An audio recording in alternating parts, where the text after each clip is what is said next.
touche pas à mon YouTube. Aujourd'hui, on va parler de l'affaire Palmade et on va sortir quelques révélations. Alors, j'ai été l'un des premiers, si ce n'est le premier sur YouTube ou etc., à parler du fait que Pierre Palmade avait eu un AVC. Ça venait de sortir dans les médias, enfin dans les médias traditionnels, et je l'avais relayé. C'était vers les coups de 23h, etc., que l'information a circulé. J'étais l'un des premiers à faire une vidéo, ce qui a fait pas mal de visibilité.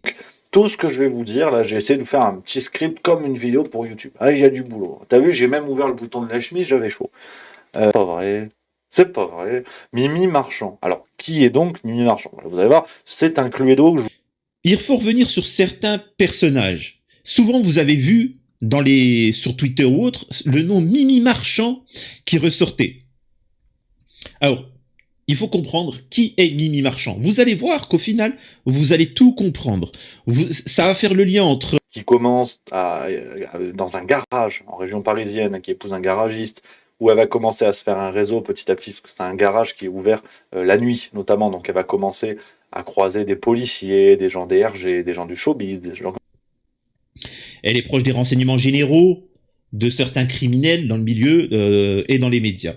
On est dans les années 80, des prostituées, des choses comme ça. Ensuite, elle va intégrer le monde de la nuit en étant plus ou moins directrice d'une boîte de nuit, voire une boîte de passe, des choses comme ça. Et son réseau va s'étendre de plus en plus. Elle se fait de plus en plus intime avec des membres des renseignements généraux, des membres des personnes de la jet set, des personnes du showbiz, de la politique, des milieux mafieux. Mimi Marchand, Pierre Palmade, TPMP, Hanouna, etc., les milliardaires français, la politique française, tout est lié. Tout est lié. Et c'est pour ça là, vous faites front commun face à un ennemi puissant, c'est le système. Là, on est en train de désigner le système. Mimi Marchand est proche d'un certain Xavier Niel, grand patron du groupe Iliad Free, que vous connaissez, milliardaire français, parmi les plus gros milliardaires français. Donc voilà. Et c'est passé par de base, et se connaissait pas, c'est Xavier Niel, le milliardaire, donc il les a mis en contact, et voilà.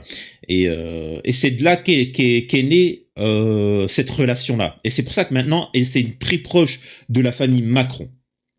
Donc voilà. Et c'est le moment où Emmanuel Macron veut commencer à se constituer une image présidentiable, alors qu'à ce moment-là, on est en 2015-2016, un bruit court dans le tout Paris que Emmanuel Macron serait l'amant de Mathieu Gallet à ce moment. De fortes rumeurs qui, disons que son personnage préféré dans Les filles d'à côté, c'est Gérard. Si vous voyez ce que je veux dire. Disons que il est plutôt sa couleur préférée, disons que c'est plutôt le rose. Si vous voyez ce que je veux dire, hein. Voilà. Bon, disons qu'il aime bien danser la queue leu, hein. Mais voilà. Donc après, est-ce qu'il aime faire la queue leu devant ou derrière, actif ou passif? Ça, j'ai pas cette information-là et je veux pas le savoir. Voilà, pour vous poser un petit peu le personnage, Mimi Marchand, aussi pêle-mêle, hein, elle a vraiment une vie rocambolesque. Elle a fait de la prison pour transport de drogue, 500 kg de hashish dans une camionnette, elle se fait chipper, elle a fait de la prison. Bon. Mimi Marchand. Mimi Marchand est une femme qui a fait plusieurs fois de la prison. Elle a fait du trafic d'herbe, d'herbe, ou je sais pas comment on appelle ça, tout ça. On l'a retrouvée dans son véhicule 500 kilos.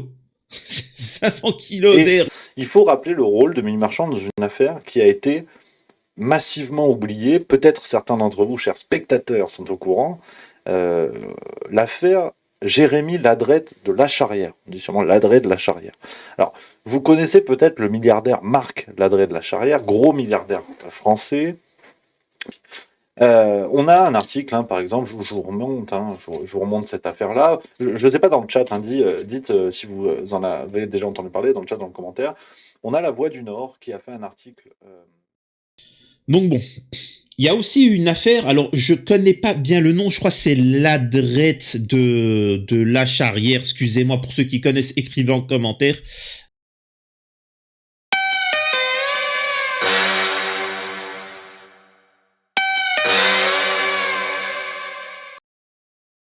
parmi les plus grosses fortunes de France, dont le fils est quelqu'un de pas franchement recommandable. Ce monsieur avait déjà été condamné hein, discrètement, ce qu'on a pu lire dans les journaux, entre 2008 et 2015, dans des affaires de pédopornographie.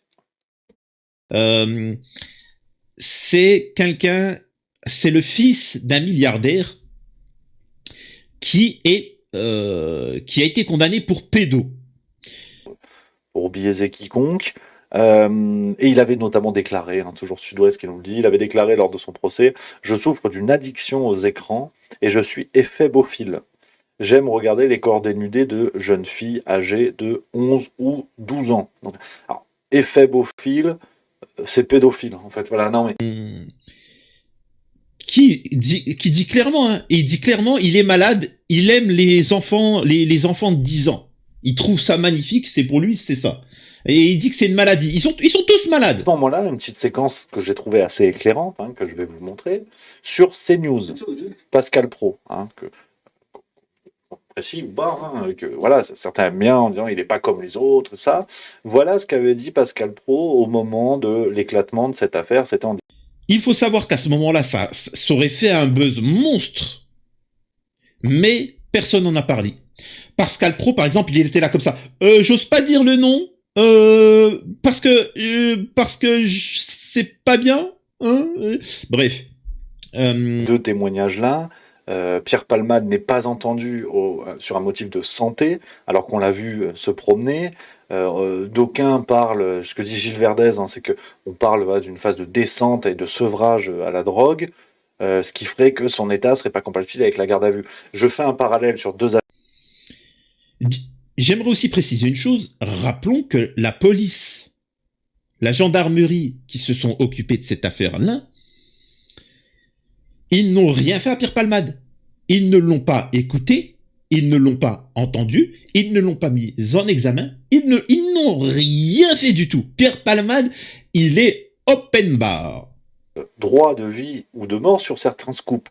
C'est-à-dire que avec son réseau, elle a la capacité de faire chanter des gens sous peine de révéler des dossiers. Donc, ça peut être du milieu politique, du milieu financier, du milieu culturel. C'est une logique assez simple. Je sais ça sur toi, facilite-moi telle ou telle chose, accorde-moi telle ou telle faveur, et ça ne sort pas.